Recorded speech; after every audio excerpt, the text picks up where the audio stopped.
In this Star Wars gaming video, I will be sharing with you my first impressions of Star Wars Beyond Victory, the brand new mixed reality experience from ILM. I will be sharing with you what I really liked and things that could be improved, plus some details that you may have missed. Before we do dive into all of that though, make sure you do subscribe to this channel so you won't miss any future news updates on Beyond Victory. So, I was extremely fortunate to be invited by Meta to Star Wars Celebration this past weekend to experience Beyond Victory for the very first time. I got to play a short demo of it and interview some of the key developers on the game to really understand what this game is and where they're coming from.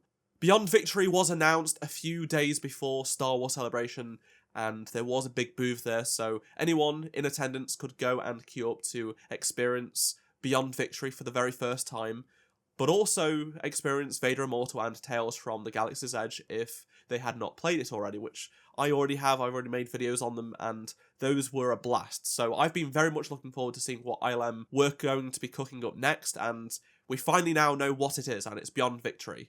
It's not just a VR experience, but also it's mixed reality. Hence the name. The full name of this experience is Beyond Victory, a mixed reality playset. More on the playset stuff later on in the video. So I didn't get to spend too much time on this experience. The demo was quite short. I got to play some story VR stuff and then play the mixed reality Podracing mode, which is going to be the big draw of this experience. I will start by talking about the full VR mode, so it just continues the great work we've seen them do in their previous titles, Vader Immortal and Tales from the Galaxy's Edge. It has really detailed locations and characters with tons of interactive elements. There is just so much you can do, and you can really take your time just immersing yourself in the world of Star Wars. Again, I have been looking forward to more Star Wars stuff from ILM in VR, and this does just that. It's got some storytelling, it's got some interactive pieces. It's just going to be more cool Star Wars immersive stuff. The bulk of the demo was the mixed reality stuff, so I can't really speak too much about the VR stuff, but from what we can see in this trailer they did share and stuff like that, it's looking pretty good, and I am very excited for more Star Wars storytelling in VR. You will be able to do more stuff in VR from what we've been told, so you are able to repair and tweak your pod racer in first person in VR, which is very, very cool. I did not get to do that in the demo, but I am very much looking forward to doing that when it does fully release. The demo itself was a very small slice of what the full experience will offer at release. Let's talk about the pod racing now. So you move over to mixed reality, it overlays the game in the real world, you can interact with it in the real world and see your surroundings. The controls were very nice and simple, very responsive as well. Turning the pod was extremely sensitive, as you would expect for a pod racer, but it was a little bit challenging at first. Just getting dropped into the demo and trying to figure out the controls was not so easy, but once I had figured out how to have more control over the pod and after a few crashes, then it definitely became more fun. It pulls from Mario Kart in some ways. There are boosts and power-ups and things like that, though it wasn't exactly clear what those power-ups actually did. You can also crash into things and take damage and then get blown up if you take too much damage, or even smash into other pod racers, which is pretty fun. The graphics of both modes, VR and mixed reality, was great as you'd expect out of ILM. However, I did experience a few frame drops here and there. It didn't quite feel as high it should be in the pod racing mode, and there were also a few other things that I noticed where it just didn't feel as smooth as it should when I was using mixed reality. But this game is in development and doesn't have a release date just yet, but they do deserve the benefit of the doubt because this is a work in progress. I really liked the leaderboard in the pod racer mode. It definitely felt quite addicting. I just wanted to keep playing and getting better and better, doing faster times. I didn't really even care about winning, I just wanted to keep getting faster and faster and better and then keep improving my time. You are able to resize the playset from a very small sort of sheet of paper size to something absolutely massive that covers the entire room, and it was really intuitive and fun. I just kept wanting to change the size because it just felt great, but also I wanted to experience pod racing at such a small scale but also at a much larger scale and just get a feeling of how it differs depending what's going on. You can see me here resizing it, just checking it out from the various angles and stuff like that.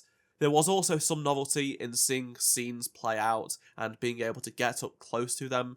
So you would see the characters walking and talking, moving around. Essentially a cutscene, but you are looking above them and they are like toys coming to life, which was really cool. They're in your living space and they are doing things, they're telling parts of the story.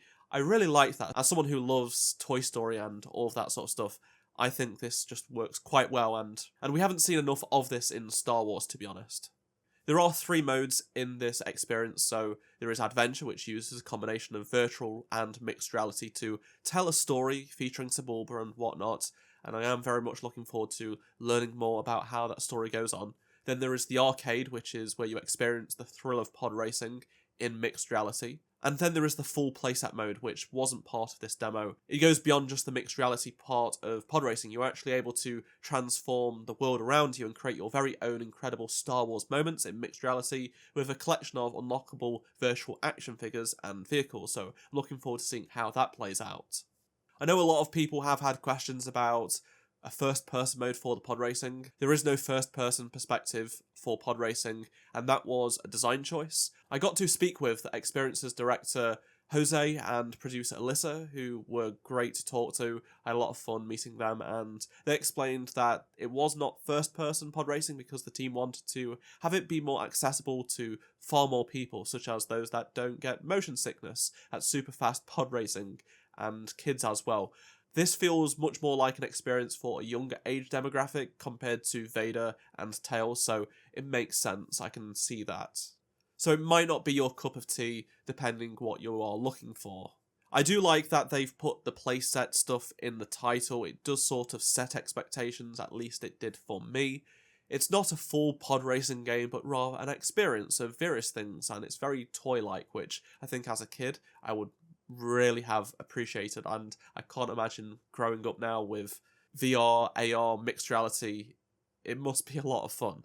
In case you don't know anything about the story, it does take place around the same time of Solo, a Star Wars story, and of course it is canon, so it's going to connect with a few things here and there within the Star Wars galaxy. You're going to get to see what Sebulba is up to, and he'll be a mentor for this new pod racer. And there is also a fun prequel comic to the story to go with, which were given out to everyone that attended the MetaQuest booth and played this experience at Star Wars Celebration. I got my hands on one, and yeah, it's pretty cool to have something like that. As I alluded to earlier, this experience is still very much a work in progress. There is no release date or time frame confirmed right now. My biggest gripe with this is that the render distance of the pod racing mode was just not far enough. It was quite difficult to see where you would go next. Changes in the track came up pretty quick, and you just did not have time to change direction. I found myself going over places where I shouldn't have been far too often, much more than I would have liked. If I could compare it to anything, I would say it's a much faster version of Gunship Cavalry from LEGO Star Wars 1, the video game. I love high-octane, fast action stuff. For example, I play the F1 games in VR. I love all of that stuff. So as someone that enjoys that sort of thing, not having too much render distance was a disappointment, and I hope that can be improved before the game does come out. I know some people will be asking when will this experience come out, and like I mentioned earlier, there is no release date or time frame at this moment in time, but you can wishlist it on the Meta Store. It's going to be available for the Quest 3 and 3S, so unfortunately Quest 2 users, you will be out of luck because it is a mixed reality game, and that's something that the Meta Quest 2 just can't do. Since the demo finished, I have just been wanting to go back and enjoy some pod racing and keep getting better, learning more, get faster times and stuff, so I can't wait for it to come out, and I will be making a video when it does eventually come out and share my full thoughts on it, because I have really enjoyed everything that ILM has put out in VR over the past several years, and I've been looking forward to see what they've been doing next, and they've done something a little bit different.